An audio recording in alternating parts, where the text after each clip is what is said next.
কালীঘাটের পোষা কুত্তা বলা যায়। মুখ্যমন্ত্রী বুঝতে পারবে 2026-এও তার ফল তৃণমূল কংগ্রেস পাবে। আরএসএস এর দুর্গা তিনি যে সাপোর্ট করেছেন সবাই জানে।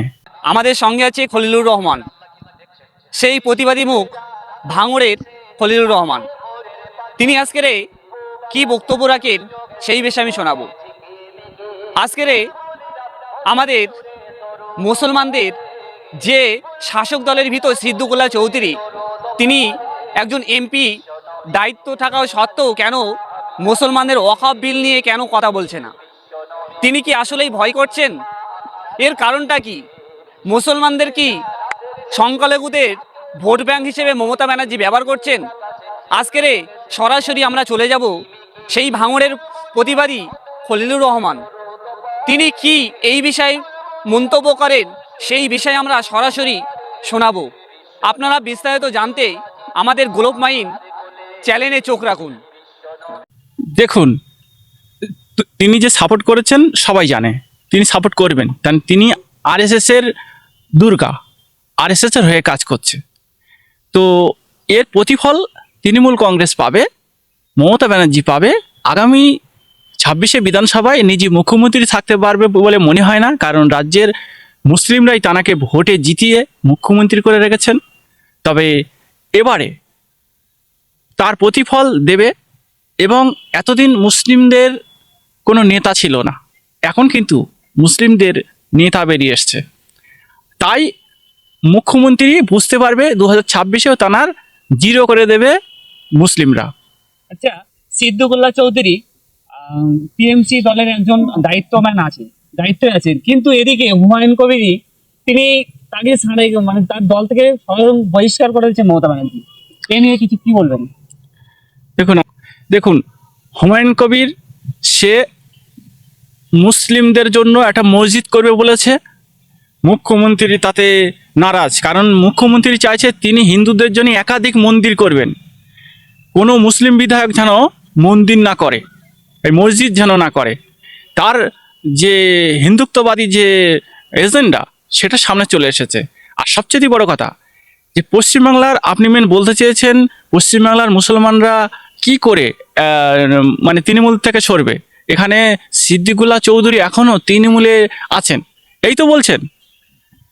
শুনে রাখুন, তৃণমূলের আর মুসলমানরা ভোট দেবেন একটাই কারণে, সিদ্দিকুল্লাহ চৌধুরী হচ্ছে কি বলা যায়, কালীঘাটের পোষা কুত্তা বলা যায়। সিদ্দিকুল্লাহ চৌধুরী মুসলিম নামে কলঙ্ক। ও নিজের স্বার্থর জন্যে নিজের জাতিকে ধ্বংস করে দিতে পারে। ও এর আগে যখন আমরা ওয়াকফ বিলের যখন কেন্দ্র সরকার পাশ করেছে তখন আমরা প্রতিবাদে নেমেছিলাম। ওই শয়তান সিদ্দিকুল্লাহ চৌধুরী বলেছিল কি, যে রাজ্য সরকারের সঙ্গে তাল দিয়ে ওই একই ভাষা ইউজ করেছিল, আমাদের দিল্লি যাওয়ার কথা বলছিল। আজকে যখন রাজ্য সরকার সমর্থন করেছে তখন কেন সিদ্দিকুল্লাহ চৌধুরী ওই দলটাকে ছেড়ে নিজের যে সংগঠন, ইসলামিক সংগঠন, তাতে কেন ফিরে আসলো না? আসলে ইবলিস শয়তান, এ মুসলিমদের ভাবে না, এ মসজিদ নিয়ে ভাবে না, মাদ্রাসা নিয়ে ভাবে না, কবরস্থান নিয়ে ভাবে না, এ ভাবে এর গদি আর পয়সা। তবে আগামী দিনে এই ধরনের যারা শয়তান রয়েছে এদের বিরুদ্ধে মুসলিমরা লড়াই করবে, আর এদেরকে মুসলিমের খাতা থেকে এমনি অলরেডি নাম কেটে দিয়েছে। আর পশ্চিমবাংলার মুসলমানরা আর তৃণমূলের, বিশেষ করে তৃণমূলের কাছে থাকবে না। তৃণমূলের কাছে দুই প্রকৃতির মুসলমান আছে, এক হচ্ছে দুর্নীতিবাজ আর এক হচ্ছে দুষ্কৃতিবাজ। যারা দুষ্কৃতি, তারা লুটে পেটে খায়, তারা করবে তৃণমূল। আর যারা দুর্নীতিবাজ, যারা লুটে পেটে খাচ্ছে, তারাই করবে তৃণমূল। কারণ মমতা ব্যানার্জি মুসলিমদেরকে এতদিন বোকা বানিয়ে এই ওয়াকফ বিল পাশ করিয়েছে যাতে সব সম্পত্তি যাতে না ওঠে। সেই জন্য তিনি কি করেছেন, শর্ট টাইমের মধ্যে 5-7 দিনের মধ্যে সময় আছে, তখন তিনি সাপোর্ট করেছে। তার আগে কিন্তু সাপোর্ট করেননি।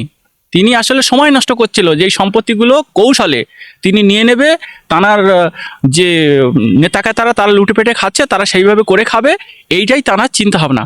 তবে 2026-এ বললাম এই ওয়াকফ বিলের কারণে মমতা ব্যানার্জির হাল বেহাল করে দেবে মুসলিমরা। আর তাছাড়া তিনি মুসলিমদের শিক্ষায় পিছিয়ে রেখেছে, মুসলিমদের যে ওবিসি সার্টিফিকেট মুসলিমদের দেয় না, সেই ওবিসি সার্টিফিকেট মুসলিমদের সার্টিফিকেট হিন্দুদের দিচ্ছে, কারণ উনি হিন্দুত্ববাদী একটা এজেন্ডা নিয়েছে। তো মুসলমানরা এবারে বুঝিয়ে দেবে মমতাকে, এইটাই আপনাকে বলে রাখি। আচ্ছা, দীঘায় জগন্নাথ মন্দির স্থাপন করলো মমতা ব্যানার্জি, কিন্তু নিউ টাউনে পাথরঘাটায় একটা মুসলমানরা মসজিদ করছিল, সে মসজিদে মানে বাধা দান করেছে হিটকো। এ নিয়ে মমতা ব্যানার্জি কিছুই বলছে না, তাদের ওজন হিটকোকে সাপোর্ট করছেন, এ বিষয়ে কি বলবেন? দেখুন, মমতা ব্যানার্জি তো আরএসএস এর লোক, তিনি মসজিদের জায়গা, মসজিদে শুধু জায়গা নিয়ে বিক্রি করে দিয়েছে এরম না, মসজিদের রানিং মসজিদের আপনার বিদ্যুৎ বন্ধ করে দিয়েছে যাতে সেখানে নামাজ না পড়তে পারে। মানে কতটা মুসলিম বিদ্বেষী না হলে এই মসজিদের লাইট অফ করছে, চিন্তা করুন। তবে উনি যেটা করছে হিটকোই যে হিন্দুদের জন্য 13টা মন্দির করেছে, এখনো ফের একটা দুর্গা মণ্ডপ না কি একটা করছে 45 বিঘা জমি নিয়ে, দুর্গ অঙ্গন হচ্ছে, দুর্গ অঙ্গন, যা এক মণ্ডপ হোক অন্য একই ব্যাপার। তো আমরা বলতে চাইছি যে মুসলিমদের জন্য সামান্য হুমায়ুন কবির একটা মসজিদ করবে বলেছে, তাই তাকে পার্টির থেকে বাদ দিয়েছে।